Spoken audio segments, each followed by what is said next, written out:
মিথ্যা চিৎকার করে বললেও সত্য হয় না। হ্যাঁ, এটা তো একদম ধ্রুব সত্য কথা। যেটা মিথ্যা সেটা মিথ্যাই, আর যেটা সত্য সেটা কিন্তু সত্যই। যে যতই চিৎকার করে বলুক যে না আমারটা সত্য অন্যেরটা মিথ্যা, আর অন্যেরটা মিথ্যা আমারটা সত্য, এটা কিন্তু কখনো হয় না।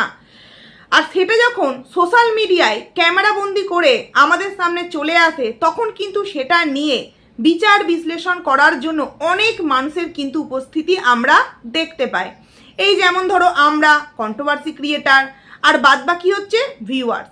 তার মানে একটা ব্লগার তার যে ভুল তার যে ঠিক, সে শুধু বললো তার মানেই যে সে ঠিক বা তার মানেই যে সে ভুল, এমনটা নয়।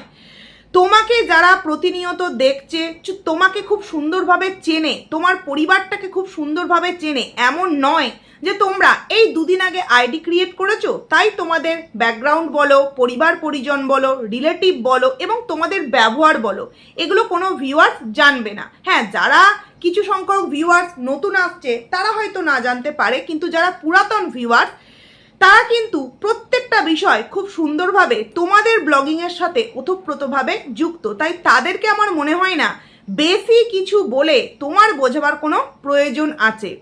যদি জোর করে সত্যটাকে মিথ্যা আর মিথ্যাটাকে সত্য করা নাই যায়, এই কথাটা শুধুমাত্র তোমাদের ক্ষেত্রে প্রযোজ্য এমন তো নয়। সেম কথাটা অপর দিকের মানুষটার ক্ষেত্রেও তো প্রযোজ্য, তাই না? কাকে বলছি? মিতু তানিশকে বলছি। তো যাই হোক, প্রথমেই বলি হ্যালো আমার প্রিয় পরিবার, কেমন আছো তোমরা সবাই? আশা করছি খুব ভালো আছো, আমিও খুব ভালো আছি। পায়েলস ফ্যামিলিতে নতুন একটি ভিডিওই তোমাদের অনেক অনেক স্বাগত জানাচ্ছি। দুদিন কোনো ভিডিও দিইনি, বাপের বাড়ি গিয়েছিলাম, জামাই ষষ্ঠীতে যেতে পারিনি, সেই কারণে পরশুদিন গিয়েছিলাম রাত্রিবেলা, কালকে এসেছি, তো কোনো ভিডিও দিতে পারিনি। কালকে রাতে দুটো ভিডিও করেছি, সেই দুটোই আজকে দিয়েছি, আর আজকে ফার্স্ট ভিডিও এটাই করতে বসলাম। যেহেতু 2-3টে ভিডিও অলরেডি মিতু তানিশ এই বিষয়ে দিয়ে ফেলেছে এবং আমি সেই সম্পর্কে একটা কথাও বলিনি, তাই এই ভিডিওটা প্রথমেই কিন্তু করতে বসলাম। তো যাই হোক, প্রথমে আমি যেই কথাটা বলতে চাই, দেখো ব্লগাররা যদি ইচ্ছাকৃত চায় তাদেরকে নিয়ে কন্ট্রোভার্সিয়াল কন্টেন্ট হোক, আমরা তো কন্টেন্ট করার জন্য বসেই আছি, কারণ আমাদের কিন্তু ডেলি ব্লগ আইডি নয়, আমাদের কন্ট্রোভার্সিয়াল আইডি। আর আমরা যখন যেই আইডিতে কোনো ছোট থেকে ছোট বিষয় দেখতে পাবো যেটাকে নিয়ে কন্ট্রোভার্সি করা যায়, অবভিয়াসলি কিন্তু সেটা আমরা করব। কিন্তু কোনো ব্লগার যদি চায় যে যে প্রবলেমটা, যেই কেচ্ছা কাহিনী হয়ে গিয়েছে, আবার বিশেষ করে পারিবারিক বিষয় সোশ্যাল মিডিয়ায় এত বড় একটা আকার ধারণ করেছে, সেটা আস্তে আস্তে ধামাচাপা পড়ে যাক, আমাদের পরিস্থিতি আবারও আগের মতো হোক, না আগের মতো মিনস ওই 2 পরিবার 3 পরিবারের মিল, এটা আমি বলছি না, কারণ কে কার সাথে মিল করবে আর কে কার সাথে অমিল করবে এটা আমাদের কথাতে কিন্তু এসে যায় না। কথা দিয়ে আছে দুদিন পর দেখবো আমে দুধে মিশে গেছে, আর আঁটি হয়ে আমরা কন্ট্রোভার্সি ক্রিয়েটাররা গড়াগড়ি খাচ্ছি। আর আমরা কন্ট্রোভার্সি ক্রিয়েটাররা সব সময় চাই আমরা আঁটি হয়েই গড়াগড়ি খেতে, কারণ এক কন্টেন্ট নিয়ে না প্রতিনিয়ত ভিডিও করতে ভালো লাগে না। তাই তারা বেশ কিছুদিন কন্টেন্ট দিল, আমরাও কন্টেন্ট করলাম, তারা তাদের মতো ঝামেলা অশান্তি মিটিয়ে নিল, তাহলে কি হবে, আমরা অন্য কন্টেন্টে আবারও কাজ করতে পারবো, এতে আমাদেরও ভালো লাগবে, প্লাস ভিউয়ার্সরাও নতুনত্ব কিছু শুনতে বা জানতে পারবে, তাই তো? তো সেক্ষেত্রে এই যে মিতু এবং তানিশ তাদের ভিডিওর প্রতিটা টাইটেল থাম্বনেলে যে জিনিসগুলো দিচ্ছে, সেগুলো তোমরা বলো তো, যারা নিরপেক্ষ ভিউয়ার্স, তারা তোমরা বলো এরা যে টাইটেল থাম্বনেলগুলো দিচ্ছে কোথাও না কোথাও কিন্তু ইনডাইরেক্টলি বা ডাইরেক্টলি পিঞ্চ করছে, যেটা হয়ে গেছে সেটা বয়ে গেছে। যেটা তুমি তোমার ভিডিওতে দেখাচ্ছ, তোমার নিত্য যে লাইফস্টাইল, সুন্দর একটা গ্রাম্য পরিবেশ, 2 সন্তান ফুলের মতো, তাকে নিয়ে তুমি যে ব্লগিং করছো, সুন্দর একটা টাইটেল থাম্বনেল বা সেই ভিডিওর মধ্যে এমন কিছু কথা তোমার বলারই প্রয়োজন নেই যেটা নিয়ে আমাদের মতো কন্ট্রোভার্সি ক্রিয়েটারদের মুখ খুলতে হয়। কিন্তু না, এরা জানে যে কন্ট্রোভার্সিয়াল টাইটেল থাম্বনেল না দিলে যেই ভিউজটা 3 দিন আগেকার ভিডিওতে আমরা আর্ন করেছি সেটা তো আর হবে না, তাই একটু কিছু কিন্তু সুড়সুড়ি দিতেই হবে।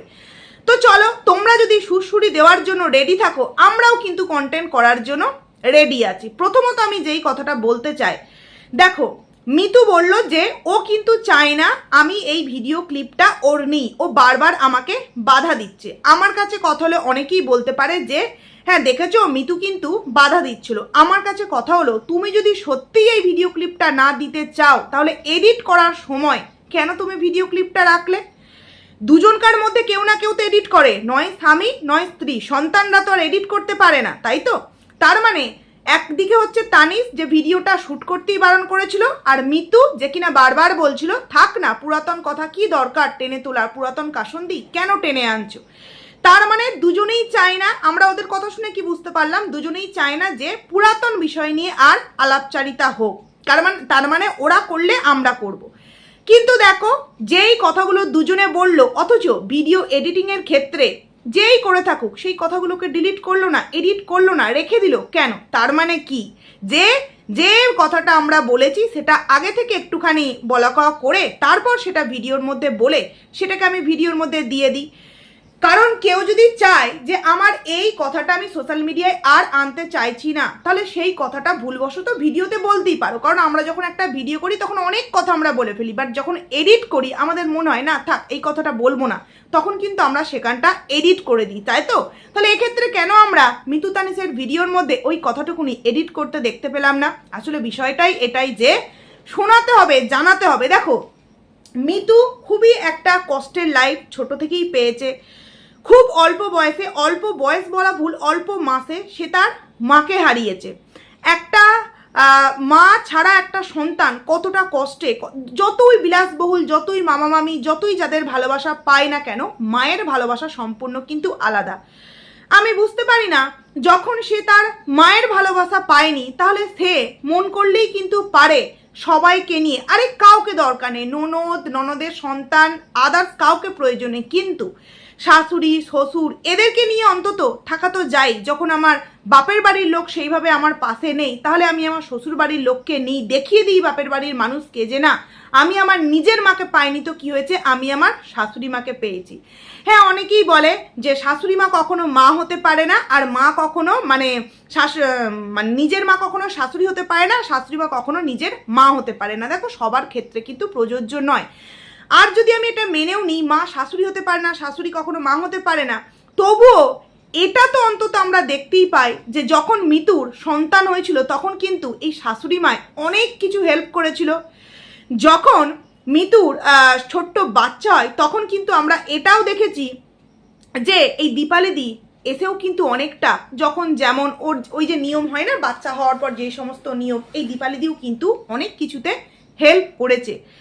সব থেকে বড় কথা, যখন কিন্তু এই তোমার কল্পনার শ্বশুর মশাই গত হয়েছিলেন তখন কিন্তু একটা ওয়াইটিতে ঝড় উঠেছিল যে শ্বশুর মশাইয়ের শরীর অসুস্থ, তারপর তাকে দেখতে দিতে পারছে না, তার এই করতে পারছে না, ওই করতে পারছে না। তখন অনেক ভিডিও করেছিলাম, সেই সমস্ত ভিডিও আছে, তোমরা দেখলেই দেখতে পারো।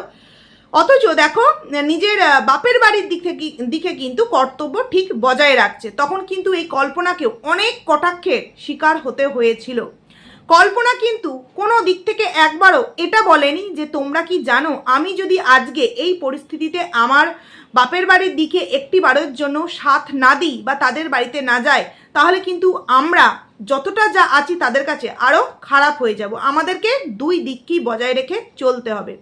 কিন্তু আজকে তো মনে হচ্ছে সেই সময় যে বোন ভাইয়ের বাড়ি যাওয়ার জন্য নিজের শ্বশুরের অসুস্থতার সময় বলো, নিজের শ্বশুরের গত হওয়ার সময় বলো, যে বোন এই সমস্ত কিছু করেছে, কারণ তখন আমরা দেখেছি যে যখন কল্পনার শ্বশুর মারা যায় তখন কিন্তু এই মিতু তানিশদের বাড়ি থেকে সেইভাবে কিন্তু কেউ আসেনি, শাশুড়ি মাকেও পাঠায়নি, শ্বশুর মশাই হয়তো একবার এসেছিলেন নিয়ম রক্ষার্থে, কিন্তু সেইভাবে কিন্তু কেউই আসেনি, যার জন্য কল্পনাকে অনেক রকম নোংরা কমেন্টের সম্মুখীন কিন্তু হতে হয়। কিন্তু তারপরেও কল্পনা চুপচাপ ছিল, মুখ বন্ধ করে। পারলে কল্পনা অনেক কিছুই বলতে পারতো, বাট বলেনি এই কারণেই, বললে হয়তো এক প্রবলেম চলছে তার মধ্যে আরো হাজারটা প্রবলেম কিন্তু তৈরি হয়ে যেত, যেটা কিনা এই মুহূর্তে দীপালিদি এবং তানিশের মধ্যেও মিতুর মধ্যে চলছে। একদিক থেকে বলতে গিয়ে আর এক দিকের বলা, এবং বলা করতে করতে অনেক কিছু গোপন তথ্য আউটবাস্ট হয়ে যাওয়া এই সোশ্যাল মিডিয়ায়। তখন কিন্তু কল্পনা পুরোপুরি চুপ ছিল। তাহলে এই যে দীপালিদির সাথে এই যে তানিশের একটা মনোমালিন্য, ভেতরকার কথা আউটবাস্ট, পারিবারিক একটা দ্বন্দ্ব যেটাই হয়ে থাকুক না কেন, সেটাতে ডাইরেক্টলি ইনডাইরেক্টলি কল্পনাকে যে পিঞ্চ করা বা কল্পনাকে নিয়ে যে টানা, কল্পনা কি তার দিক থেকে একটা উত্তর দিয়েছে? বরঞ্চ সে লাইভ করে সুন্দরভাবে মানুষকে বুঝিয়েছে, মানে তার চোখের জল বা তার কথা দিয়ে, যে না আমার ভাই কিন্তু ঠিক আছে, ভালো আছে, যেটা অনেকেই জানতে চেয়েছিল, কেউ বা দীপালির কমেন্ট সেকশানে, কেউ বা কল্পনার কমেন্ট সেকশানে, কেউ বা মিতু তানিসের কমেন্ট সেকশানে। তো সেক্ষেত্রে কিন্তু কল্পনা মন করলে অনেক রাগ, অনেক রকম গোপন বিষয় আউটবাস্ট করতে পারতো, বাট করেনি, তাই না? তারপরেও এখন দেখছি এখনো পর্যন্ত, মানে আজকের ভিডিও দেখিনি আমি, কারণ কি 2-3 দিনের ভিডিও আমি যেহেতু করিনি, আজকের ভিডিও দিয়েছে আমি দেখেছি, বাট দেখিনি। কালকের ভিডিওতে পর্যন্ত দেখলাম যে এমন অনেক কমেন্টস আছে তার দিদিদেরকে নিয়ে, অনেক নোংরা নোংরা কমেন্টস, আর সেটাতে কিন্তু এরা লাভ রিয়াক্ট দিয়েছে। কি প্রয়োজন লাভ রিয়াক্ট দেওয়ার? কারণ তোমরা একটা কমেন্ট পিন তো করে দিলেই পারো যে প্লিজ আমাদের ভিডিও দেখো, আমাদেরকে কমেন্ট করো, প্লিজ আমাদেরকে কেউ অন্য কারোর কিছু নিয়ে কমেন্ট করো না। আর যদি অন্য কারোর কিছু কমেন্ট নিয়ে করো, আমি কিন্তু তাতে কোনো রকম কোনো কিছু লাভ রিয়াক্ট বা কিছু অ্যান্সার দিতে পারবো না, কারণ আমি চাই না যে কষ্টর মধ্য দিয়ে আমি আমার 2 সন্তান এবং স্বামীকে নিয়ে কাটিয়েছি এই কিছুদিন আগে, সেই কষ্টটা আবারও নতুন করে আমাদের জীবনে আসুক। কারণ একজন স্ত্রী যে কিনা তার বাপের বাড়ি থেকে পুরোপুরি একদম ভালোবাসা, মায়া, মমতা থেকে বিচ্ছিন্ন, মাতৃস্নেহ থেকে বিচ্ছিন্ন, সেই মেয়েটি যখন তার স্বামী এরকম একটা কমিউনিটি পোস্ট দিয়ে বেরিয়ে যায়, তখন সেই মহিলাটি বা সেই মেয়েটির মনের মধ্যে কতটা দুশ্চিন্তা হয়। যদি আমি তাদের কথাকেই মেনে নিই, তাহলে তারা তো এটা পিন কমেন্ট করতেই পারে না যে তোমরা আমাদের ভিডিও দেখছো, আমার সন্তানদের নিয়ে কমেন্টস করো, আমার কোনো কাজে ভুল হলে, আমার হাজব্যান্ডের কোনো কাজে ভুল হলে, এই যেমন বাজারঘাট করছে না, এটা কি খুব হাসির কথা? খুব মানে রঙ্গতামাশার কথা? বাড়িতে 2টো ফুটফুটে বাচ্চা, ওদেরকে খাওয়াবেটা কি? মিতু কদিন চালাবে এইভাবে? একজন বাড়ির ভদ্রলোক, তিনি 2টো বাচ্চার বাবা, এবং সে নাকি দিনের পর দিন বাজার যাচ্ছে না। বলি কি, বাড়িতে থেকে মুখ গোমড়া করে বসে, মুখটাকে হাঁড়ি করে রেখে পেটটা কি চলবে তো না।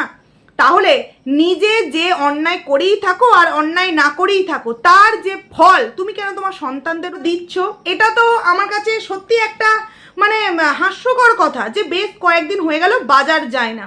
মানে বাজার যায় না, দেখো প্রত্যেকটা ফ্যামিলিতে প্রতিদিনই যে মাছ মাংস হবে এমনটা নয়, কিন্তু বাচ্চারা থাকলে কিন্তু নিজেরা ওই এক টুকরো খেলেও বাচ্চাদের জন্য কিন্তু একটু আনতেই হয়। আরে বাবা, শাকসবজিরও তো প্রয়োজন, তাই তো? কিন্তু শুনছি যে বাজারই যায় না, এই এটা ওটা সেটা, এইভাবে কি আর দিন চলে? তো এই কমেন্টসগুলো তোমরা আমাদেরকে করো, কিন্তু অন্যান্য মানুষ, মানে যাদের নিয়ে 2 দিন আগে আমাদের প্রবলেম তৈরি হয়েছে, প্লিজ তাদেরকে নিয়ে কমেন্টস করো না। কমেন্টস করলে কিন্তু আমরা কোনো রকম কোনো অ্যান্সার দিতে পারবো না, কারণ আমাদের একটা কমেন্টস হয়তো অনেক বড় একটা আকার ধারণ করতেই পারে। কিন্তু ওরা দেখো প্রত্যেকটা যেই ধরনের কমেন্টসে ওর দিদিদেরকে, মানে 2 দিদি বোনকে নিয়ে করেছে, ওর মাকে নিয়ে করেছে, সেগুলোতে লাভ রিয়াক্ট প্লাস কয়েকটা কমেন্টসের কিন্তু অ্যান্সারও দিয়েছে। অবশ্যই সেগুলো তোমাদের সামনে তুলে ধরবো। তার আগে আরও কিছু কথা বলতে চাই, সেটা হচ্ছে তানিস বারবার বোঝাতে চাইলো যে আমি যেটা করেছি সেটা আমি জানি, আর আমার ওপরওয়ালা ভগবান জানে। যে যতই আমাকে নিয়ে মিথ্যে বদনাম করার চেষ্টা করুক, সেটা তো কখনোই সত্য নয়, তাই আমি স্বীকারও করব না যে আমি কোনো ভুল করেছি। মানে এখানে ভুল বলতে মায়ের গায়ে হাত তোলা। আচ্ছা তানিস, মেনে নিলাম যে আমি অন্তত আমার ভিডিওর মাধ্যমেই বলছি, যে ভিউয়ার্সরাও মেনে নিল তুমি তোমার মায়ের গায়ে হাত তোলোনি, বা তুমি বা তোমরা, মানে মিতু তানিস, তোমরা তোমাদের ফ্যামিলির মা বাবার ওপর কোনো রকম কোনো অত্যাচার করোনি। সেই কথা যদি বাদ দিই, তাহলে দেখি তো তোমরা সামনের দিন থেকে শুরু করো মা বাবাকে নিয়ে সুন্দর একটা লাইফস্টাইল, যেই লাইফস্টাইলে সন্তান, বাবা, মা, তোমার স্ত্রী সুন্দর একটা লাইফ কাটাচ্ছ। এই মুহূর্তে দীপালির শরীর অসুস্থ, যেই কারণে তার মা তাদের বাড়িতে গিয়ে কয়েকদিনের জন্য আছে, সেই নিয়েও কিন্তু মানুষের প্রশ্ন যে ওই বাড়িতে মেয়ে অসুস্থ, ওই বাড়িতে 3-3টে ওর কন্যা সন্তান আছে কাজ করার জন্য, আর এক্ষেত্রে মিতু একা 2টো বাচ্চাকে নিয়ে মিতু পারছে না। কি দরকার তার মায়ের ওখানে গিয়ে পড়ে থাকার? দেখো দরকার কি অদরকার আমি এটা বুঝি না, কিন্তু এটা আমি বুঝি, একটা সন্তান, পুত্র সন্তানের অসুস্থতার সময় যদি তার মা বাবা তার পাশে দাঁড়াতে পারে, তাহলে একজন কন্যা সন্তানের অসুস্থতার সময় কেন তার বাবা মা পাশে দাঁড়াতে পারে না? পুত্র সন্তানকে মানুষ করতে কষ্ট হয়েছে, কন্যা সন্তানকে মানুষ করতে কষ্ট হয়নি? নাকি পুত্র সন্তানকে জন্ম দিতে কষ্ট হয়েছে, কন্যা সন্তানকে জন্ম দিতে কষ্ট হয়নি? তার মেয়েরা আছে তো কি হয়েছে, মা তো মাই হয়। মায়ের ডান হাত কাটলে, মানে এই আঙুলটা কাটলেও যে আঘাতটা লাগবে, এই আঙুলটা কাটলেও কিন্তু সেই সেম আঘাতটা লাগবে। তার প্রমাণ তোমরা ওই বসে ভিডিওটাতে প্রমাণ তোমরা পেয়ে গিয়েছো। তাহলে তোমরা এই কমেন্টসগুলো করছো কি করতে? আজকে তোমরা প্রত্যেকেই দেখতে পাচ্ছ যে দীপালিদির এই মুহূর্তে শরীর অসুস্থ, ঠাকুরের কৃপায় মিতু তানিশ তাদের 2 সন্তান থাকুক ফুলে ফলে, 2 বাচ্চাকে নিয়ে। কিন্তু যখন মেয়েটার এতটা একটা ক্রিটিক্যাল কন্ডিশন সেই সময় সেই মা যেতে পারবে না তার মেয়ের কাছে গিয়ে একটু ভাত রান্না করে তার মুখে দিতে পারবে না? মানে মেয়ে বিয়ে হয়ে গেল মানে সেই মেয়ে পর হয়ে গেল কেন? মিতুর যখন বেবি হয়েছে তখন তার শাশুড়ি মা তাকে হেল্প করেনি? যথেষ্ট হেল্প করেছে। এখানে থাকা যতক্ষণ থাকে ততক্ষণ হেল্প করে না? বড় কথা যে বাবা তো এখানেই আছে না, বাবা নাতিদের সাথে কি সুন্দর দাদু ঢোল বাজাচ্ছে, নাতিরা কি সুন্দর নাচানাচি করছে, দেখতে বেশ মজা লাগছে। সকালবেলা উঠে মিতু একটু নিজের 5 মিনিট হলেও 10 মিনিট হলেও নিজের কাজ করার জন্য সময় পাচ্ছে। দাদু কি করছে, নাতি দুটোকে নিয়ে একটুখানি ওই রাস্তায় যাচ্ছে বা দোকানে যাচ্ছে। তো একজন তো এখানে আছে রে বাবা।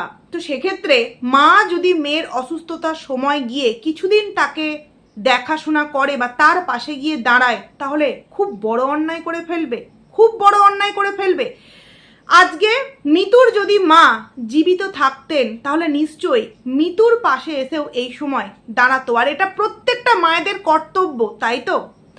মিতু যদি নিজের শাশুড়িকে নিজের মায়ের ভালোবাসা দিতে না পারে, তাহলে একজন শাশুড়ি কি করে বৌমাকে নিজের মেয়ের ভালোবাসাটা দেবে? তোমরা বলো তো। আমিও কিন্তু একজন বাড়ির বৌমা, তারপরেও এত বড় কথা বলছি। আমি যদি আমার শাশুড়িকে মায়ের ভালোবাসাটা দিতে না পারি, আমার শাশুড়ি মা আমাকে কি করে মেয়ের ভালোবাসা দেবে? তফাৎ তো ওইখানেই রয়ে যায়। তুমি যদি আমাকে মেয়ের চোখে দেখতে না পারো, আমি তোমাকে কেন মায়ের চোখে দেখবো? তাই দুজনের মধ্যেই কিন্তু ভুল আছে। শুধুমাত্র মা মেয়েকে ভালোবাসে, মেয়ের 3 কন্যা সন্তান হওয়ার পরেও ওখানে গিয়ে বসে আছে, এই ধরনের চিন্তাভাবনা প্লিজ তোমরা বাদ দাও। সন্তান তো দুটোই তার, তাই একজনকার অসুস্থতার সময় মা যেতে পারে না? কি আশ্চর্য কমেন্ট তোমাদের। দ্বিতীয়ত, বাবা চলে গেছে সুপার বিক্রি করে, আম নিয়ে, ফল নিয়ে, সবজি নিয়ে, যেতেই পারে। বাবার শরীর অসুস্থতার সময় যদি নিজের ঘরের গরু বিক্রি করে দিতে পারে, বা ঘরের গরু মনে হয় দিয়েছিল, মায়ের ট্রিটমেন্টের সময় যদি সেই গরু বিক্রি করে ট্রিটমেন্ট করাতে পারে মেয়ে দিন আনা দিন ঘর থেকে, তাহলে বাবা দিতে পারে না একটুখানি সুপারি বিক্রি করে তা থেকে কিছু টাকা নিয়ে একটু আম কিনে দেয়? আরে বাবা, দীপালিদির সন্তানদেরকে দিয়েছে, এমন তোমরা বলছো আমাদের 2 ছোট্ট ফুলকে তার দাদু কিচ্ছু দেয় না, কিচ্ছু তাদের জন্য করে না? মানে তোমরা ভিউয়ার্সরা এমন কিছু বোঝাতে চাও যে হ্যাঁ সমস্ত ভালোবাসা সমস্ত দরদ তাদের প্রতিই দেখাচ্ছে। দেখো, যদি মনের মধ্যে ক্ষোভ আর যদি মনের মধ্যে লুকোচাপে বিষয়টা থাকতো, আমি তো বলবো দীপালিদি ভিডিওর মধ্যে দেখাতোই না যে আমার মা ভাত রান্না করছে, আমার বাবা আম কিনে এনেছে, আমার বাবা সুপারি 80 টাকা না 70 টাকা কিলোই বিক্রি করেছে। এগুলো তো দীপালিদি দেখাতোই না। যে দেখাবও না, প্রমাণও থাকবে না যে আমার বাবা আমাদেরকে কি দিচ্ছে, আমার মা এখানে এসে আমার জন্য ভাত রান্না করে দিচ্ছে, তরকারি রান্না করে দিচ্ছে, এগুলো তো দেখাতোই না দীপালিদি। কারণ দীপালিদির যা গ্রাম্য লাইফস্টাইল, তাতে ওগুলো যদি নাও দেখায়, তার 3 মেয়ে 3 বার ক্যামেরার সামনে এসে কিছুটা কথা, তাদের ড্রেস পোশাক করা, তারা খাচ্ছে, স্কুল যাচ্ছে, রান্না করছে তার বড় মেয়ে, এটুখানিতেই কিন্তু এনাফ একটা 20 মিনিটের ভিডিও। তার প্রয়োজনই পড়ে না তার মা রান্না করছে, তার বাবা ফল দিতে এসছে, এগুলো ভিডিওর মধ্যে দেখাবার। তারপরেও কিন্তু তারা দেখায়, কারণ জানে যে এটা তো বাবা মা সন্তানের জন্য করতে পারে না, আজকে আমার জন্য করছে, তাদের জন্য কি কিচ্ছু করে না? মানে ভাবতেও অবাক লাগে তোমরা কারা এই ধরনের বিষয়গুলোকে নিয়ে তোমরা এত মাথামারি করো। যেটা হয়ে গেছে বয়ে গেছে, এইবার সব দিক থেকে চুপচাপ থাকুক না। দীপালিদি যেমন চুপ করে গেছে, এরাও চুপ করে যাক। কিন্তু না, ওই যে তানিশের একটাই বক্তব্য যে আমার নামে মিথ্যে বদনাম দেওয়া হয়েছে, যতক্ষণ না আমি সেই বদনামটা আমার মাথা থেকে তুলতে পারবো ততক্ষণ কিন্তু আমি শান্ত থাকবো না। তো যদি বদনাম তুলতেই হয়, সোশ্যাল মিডিয়ায় যদি সমস্ত কিছু ক্লিয়ার হতেই হয়, তাহলে আমার মনে হয় তোমরা আবার নতুন করে শুরু করো, বাবা মা সবাইকে নিয়ে একসাথে থাকো, হাসি খুশি ব্লগিং একটা আমাদেরকে উপহার করো প্রতিদিন, তাহলে দেখবে আবারও আগের জায়গায় তুমি বিশ্বাস, তোমার সমস্ত দিকের ক্ষমতা কিন্তু অর্জন করতে পারবে যে হ্যাঁ বাবা মাকে দেখাশোনা করে ভালোবাসে। এর থেকে বড় প্রমাণ কিছু হয় না। ডেলি একটা করে ব্লগ দাও হাসি মুখে বাবা মাকে নিয়ে ভিডিও, তাহলে দেখবে মানুষ এমনি তোমায় বিশ্বাস করতে করে ফেলেছে। ভিডিওর মধ্যে জোরজার মুলুকতার করে কি তুমি কি দীপালিদি বললি কি সমস্ত কিছু প্রমাণ হয়ে যায়? 2-1টা কমেন্টস একটু পড়ি। একজন কমেন্ট করেছে, তোমরা দুজন এত ভালো হলে তোমার শাশুড়ি এত দূরে দূরে থাকলো কেন? কি এমন হয়েছে যে শাশুড়ি ঘর ছেড়ে দূরে দূরে সরে রয়েছে? সেখানে অ্যান্সার এসেছে, মানে মিতু তানিশের তরফ থেকে, এটার উত্তর দিলে আমি খারাপ হয়ে যাব আবার জন্য এরকম একটা অ্যান্সার দিয়েছে। তো আমার মনে হয়েছে কি দরকার উত্তর দেওয়ার, কি দরকার, একটা কমেন্ট প্রতিদিনের ভিডিওতে পিন করো এখন 1 মাস যে প্লিজ যে ঘটনাটা ঘটে গিয়েছে সেই ঘটনা কেন্দ্রিক আমাদেরকে কেউ কোনো কমেন্টস করো না, কারণ উত্তর দিলে আরও কিন্তু ঝামেলা বাড়ে। কারণ রাবারকে বেশি টানতে থাকলে বাড়তে বাড়তে বাড়তে এমন একটা সময় আসে সেটা কিন্তু ছিটকে এমন নিজের দিকেই আসে, সেটা কিন্তু অবস্থাটা খুব খারাপ হয়ে যায়। আর কথাতেই আছে লেবু বেশি এইভাবে নিংড়ালে না তেতো হয়ে যায়। তাই আমি বলবো পিন কমেন্ট করে দাও। আবার একজন লিখেছে তোমরা আসলেই পারো বাবা, দীপালি নিজের জীবনে ফিরে গেছে আর তোমরা ওই গান বাদ দিতে পারছো না। সেখানে অ্যান্সার দিয়েছে আমি আমার গান গাইছি না, এটা তোমার গান নয়। যে ঘটনাটা ঘটেছে সেটা তোমার মানে তোমাদের পরিবার এবং দীপালির পরিবার একসাথে রিলেটেড, তাই কখনোই এটা তোমার নিজের গান হইতে পারে না। তোমার বাপের বাড়ির তরফ থেকে যদি কোনো ঘটনা ঘটতো বা তানিসের তরফে যদি সিঙ্গেল সে কিছু করেছে তার জন্য তুমি এই সমস্ত ভিডিও করেছো, তাহলে সেটাকে তোমার গান গাওয়া বলে। একটা ফোন চলে এসেছিল। তারপরে একজন কমেন্টস করেছে তোমার মা ঠিক না, উনি মেয়েদের কথায় চলে। উত্তর এসেছে এটার উত্তর আমি দিতে পারবো না। কি প্রয়োজন এই অ্যান্সারগুলো দেওয়ার? এতেই তো কন্ট্রোভার্সিয়াল ভিডিও হচ্ছে না। আরেকজন লিখেছে যে যার 3টে মেয়ে আছে, শাশুড়ি আছে, তবুও 2 দিন পর পর মাকে ডেকে নিয়ে যায় ভাই বউকে শিক্ষা দেওয়ার জন্য। মাই বা কেমন, এই যে একটা কমেন্ট, সেখানে কিন্তু সুন্দরভাবে দুটো লাভ রিয়াক্ট দিয়েছে কে? আমাদের মিতু তানিস। তার মানে কি তার ননদকে কেন্দ্র করে যে নেগেটিভ কমেন্টটা এসেছে সেটাতেও সম্মতি জানাচ্ছে। কি প্রয়োজন? হ্যাঁ আমি জানি কখনোই তাদের 2 পরিবারের সম্পর্ক আর আগের মতো ভালো হবে না, কিন্তু সোশ্যাল মিডিয়ায় যেহেতু তোমরা চাইছো না আর বিষয়গুলো বাড়াবাড়ি হোক, তাহলে এই লাভ রিয়াক্ট দেওয়ার তো প্রয়োজন নেই। তোমরা কমেন্ট করতে বলো তোমাদের ভিডিও কেন্দ্রিক, এইরকম আজে বাজে কমেন্টসের অ্যান্সার দেওয়া তো প্রয়োজন নেই না। তোমার দিদি বোকা না বেশি চালাক, অসুস্থতা বিক্রি করে সবার সিম্প্যাথি নিচ্ছে, সেখানেও কিন্তু মিতু তানিস লাভ রিয়াক্ট দিয়েছে। দেখো রোগ নিয়ে সিম্প্যাথি আদায় করছে যে বা যারা বলছো, অবশ্যই তোমাদের কথাকে মেনে নিচ্ছি, বাট রিপোর্ট এগুলো তো মিথ্যে কথা বলে না। আর কি জানো তো, উপরিউক্ত মনে হয় যে এই রোগ এতে কিছু হয় না, বাট যার যখন হয় সে কিন্তু তখনই বোঝে রোগটা ঠিক কতটা মারাত্মক, বুঝলে? তাই আমার মনে হয় রোগ নিয়ে সিম্প্যাথি খেলছে, এই প্রমাণটা তোমার কাছে আছে তাই বলছো। আর সে চাইলো মানে ভিউয়ার্সরা দিয়ে দেবে এমনটা নয়, ভিউয়ার্সদের ইচ্ছা হলে ভিউয়ার্সরা দেবে, তাতে আমি বারণ করলেই কি আর তুমি বারণ করলেই কি? তাই কাউকে হেল্প না করতে পারলেও কেউ যদি হেল্প করার একটা মানে মনের একটা কি বলবো ইচ্ছা হয়, তাকে অন্তত বাধা দিও না। আরেকজন লিখেছে তোমরা এত ভালো, তাহলে তোমরা জামাই বউ মিলে শাশুড়িকে মারধর কেন করো? ছি। সেখানে অ্যান্সার এসেছে প্রমাণ দাও দম থাকলে, না হলে কিন্তু এবার আমি স্টেপ নিতে বাধ্য হব। একতরফা শুনে আমাকে বদনাম করলে এর রূপ এবার ভয়ঙ্কর হবে। দেখো ভয়ঙ্কর হওয়ার আর কিছু নেই, কারণ সোশ্যাল মিডিয়ায় তোমরা একটা ফিগার, তাই তো? তোমাদের পরিবারেরই একজন এই ভিউয়ার্সটার বিরুদ্ধে তুমি যদি স্টেপ নাও, এই ভিউয়ার্সটা কি করবে? তোমার দীপালিদির ভিডিওটাকে তুমি যেই জায়গায় কেস করবে সেখানে সোয়াপ করাবে যে এটা ওর দিদি নিজের মুখে বলেছে, এমনকি কমেন্টসের অ্যান্সার দিয়েছে। সেক্ষেত্রে আমরা হচ্ছি অনলি ফর ভিউয়ার্স, আমরা একজন বয়স্ক মানুষের গায়ে হাত তোলার জন্য প্রতিবাদ জানিয়েছি। এর জন্য যদি কোনো প্রমাণ দিতে হয় বা আমি যদি কোনো অপরাধ করে থাকি, তাহলে যা শাস্তি দেবেন দিক। যখন তোমার দিদির সাথে তোমার ফাইটটা শুরু হবে, তখন তুমি প্রমাণ চাইতে পারবে তোমার দিদির কাছে, আর দিদি যদি সত্যিই প্রমাণ দিয়ে দেয় তখন কি হবে? আর সেটা তো তখন ওয়াইটির মাধ্যমে না, তুমি যেহেতু আইন অবধি টানবে, তাহলে আইন অবধি সেই বিষয়টা সেও নিশ্চয়ই তার দিকটা ক্লিয়ার করতে প্রমাণ দেবে।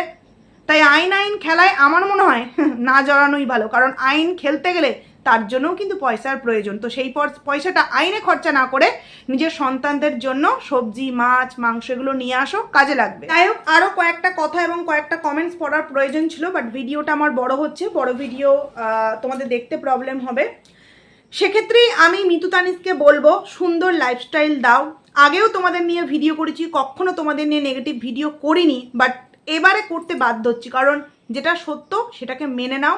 ক্যামেরার সামনে বলো আর ছাই না বলো, নিজেদের লাইফস্টাইলে নিজেরা হ্যাপি থাকো, কারণ তোমরা নিশ্চয়ই দেখেছো তোমার দিদির এই মুহূর্তে কি অবস্থা, তো তাকে তার মতো ছেড়ে দাও। আর আমি ভিউয়ার্সদেরকে বলবো যে কারোর পাশে যদি কেউ গিয়ে দাঁড়াতে চায়, প্লিজ তুমি নিজে দাঁড়াতে পারছো না মানে কাউকে বাধা দিও না, তার যদি মনে হয় সে দিক না কেন, তার দেওয়ার সামর্থ্য থাকবে তবেই তো সে দেবে। এমন তো নয় নিজের খাওয়ার টাকাটা তাকে দিয়ে দেবে, না, সামর্থ্য থাকলে দিক না, অসুবিধাটা কোথায়? প্রয়োজন পড়লে তুমিও আমাদের ছোট্ট ফুল দুটোর জন্য অনেক হেল্প করো, তাহলে তাদেরও অনেকটা সুবিধা হবে। তোমার যদি ইচ্ছা হয় তাকে দেওয়ার দাও, অন্যের যদি ইচ্ছা হয় তাকে দেওয়ার, দীপালি দিকে দিক না কেন, বাধা দেওয়ার কি আছে, বুঝি না। তো যাই হোক, চলো বন্ধুরা, ভিডিওটা এখানেই এন্ড করছি। কেমন লাগলো অবশ্যই কমেন্টস করে জানিও, ভালো লাগলে লাইক করো, কমেন্ট করো, আইডিতে যারা নতুন আসছো সাবস্ক্রাইব করে পাশে থেকো। আরও একটা নতুন ভিডিও খুব তাড়াতাড়ি দেখা হবে। তো চলো, টাটা।